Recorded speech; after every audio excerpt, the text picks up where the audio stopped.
돈 아깝다 생각할 필요 없어요. 이제는 눈에 띄지 않던데요, 실망스럽던데요 라고 말씀하는 분 분명히 있을 거예요. 이 영상 보시는 분 중에. 심지어는 내 얼굴에서조차 다 달라요. 그렇게 해서 한 두세 번 정도만 해도 매번 할 때마다 좋아져요.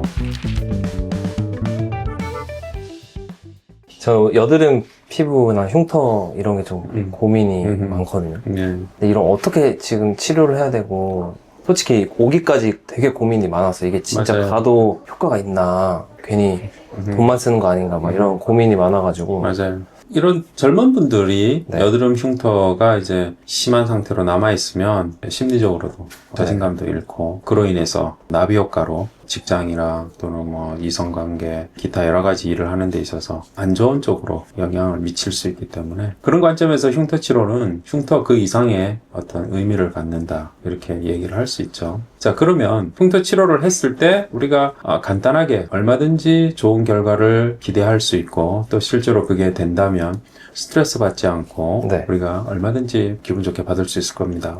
비록 그 과정이 아프더라도. 아, 많이 아픈가요? 네, 좀 아플 수 있어요. 왜냐, 미용에 있어서 절대 원칙 No pain, no beauty예요. 네, 여드름 흉터 치료에 있어서 제일 중요한 거죠. 저는 이제 경험적으로 볼 때 여드름 흉터 치료야말로 맞춤형 치료의 끝판왕이다, 정말. 이렇게 말할 수 있어요. 심지어는 내 얼굴에서조차 다 달라요. 그래서 이제 이런 다양한 형태를 가진 흉터를 그에 맞게끔 최적의 조합으로 치료를 해야 되기 때문에 이 치료야말로 맞춤 치료의 끝판왕이다, 이렇게 얘기를 할 수 있어요. 환자분들한테는 일반적으로 그걸 다 일일이 자세히 설명한다기보다는 이런 치료가 어떤 결과를 유도할 것이다 라는 식으로 결과에 맞춰서 얘기를 해요. 어쨌든 중요한 것은 환자분이 어떤 희망적인 결심이 서야만 나의 이 피 같은 돈을 투자해서 또 그 어려운 고통을 견뎌서, 그리고 또 다운타임이 있거든요. 하고 나면 티도 나요. 닦지도 않기도 하고, 그러한 시간도 버텨가면서 그렇게 해서 좋은 결과를 얻을 수 있어요. 특히 젊은 사람 20, 30대 청년 시절의 연령대는 비교적 경과가 좋아요. 두세 번만 받아도 어떤 사람은 거의 진짜요? 안 보이는 경우도 있을 정도로 네. 경과가 좋습니다. 돈 아깝다 생각할 필요 없어요, 이제는. 저 같은 경우는 어떻게 방향이 설정되고, 예. 시간 얼마나 걸리죠? 시간은 한 달에 또는 두 달에 한 번꼴로 네. 만 오면 돼요. 그렇게 해서 한 두세 번 정도만 해도 매번 할 때마다 좋아져요. 한 번 할 때 시간이 좀 들어요. 한 1, 20분 안에 끝나질 않아요.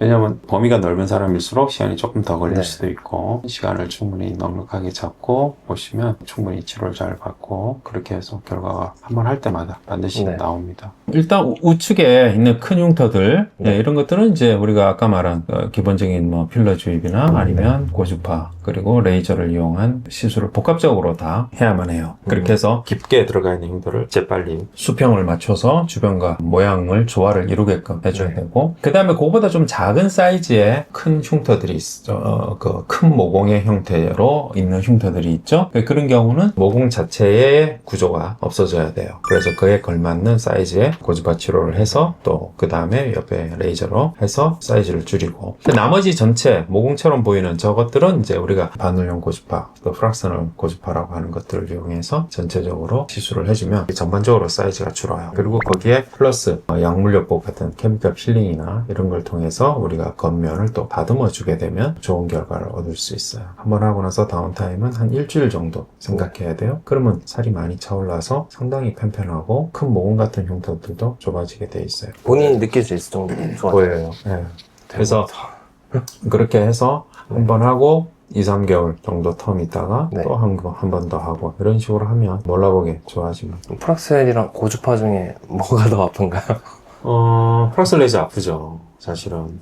고주파도 아프지만 프락셀 레이저가 더 아파요. 받아봤음에도 불구하고 그래도 저는 결과가 별로 눈에 띄지 않던데요, 실망스럽던데요 라고 말씀하는 분 분명히 있을 거예요, 이 영상 보시는 분 중에. 근데 그분들은 사실 실망하실 필요는 없어요. 왜냐하면 치료 자체가 문제가 있는 게 아니고요, 본인의 피부 타입이나 흉터 상태가 조금 더 최적화된 어떤 조합으로 치료를 받았어야 되는데 그러지 못했기 때문일 것이다 라고 저는 생각해요. 고주파 치료가 나쁜 것이 아니라 치료를 더 해야만 할 것이다 라는 관점으로 말씀드리고 싶어요. 여드름 치료는 지극히 개인 맞춤형 치료 치료입니다. 흉터가 한 사람의 얼굴 안에서도 다양한 타입으로 존재합니다. 그래서 충분한 상담과 그 치료 계획에 대한 확실한 이해가 동반되었을 때 치료 결과에 100% 만족할 수 있습니다. 우리의 돈과 시간은 소중하니까요. 굉장히 긴장돼. 좀 아파요. 아프면 얘기해요. 자, 치료는 이제 고주파를 이용한 여드름 흉터 치료입니다. 우선 세안을 하신 다음에 이제 소독을 좀 합니다.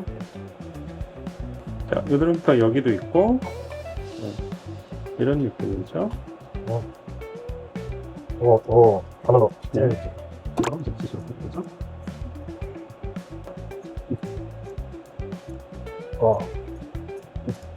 많이 아팠어요? 그래도 참을만 하네요.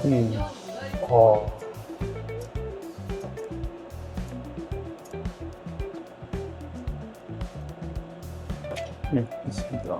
자, 이건 더 하시죠. 더 좋아지기 위해서는 레이저로 같이 하면 좋은데 네. 레이저 하면 또 아파요. 근데 레이저 좀 해줄까요? 네. 바늘, 약간 털 뽑는 그런. 지금 근데 참을만 합니다. 이 정도 고통이면.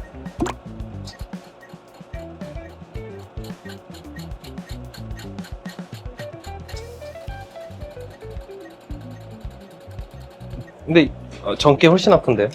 레이저도 좀 더 세게 하면 좀 더 아파요. 근데 이제 오늘 너무 세게는 안 했고 이런 식으로 치료를 할 때마다 효과가 있습니다. 꼭 한번 치료를 해서 성공적인 결과가 나오길 기대합니다.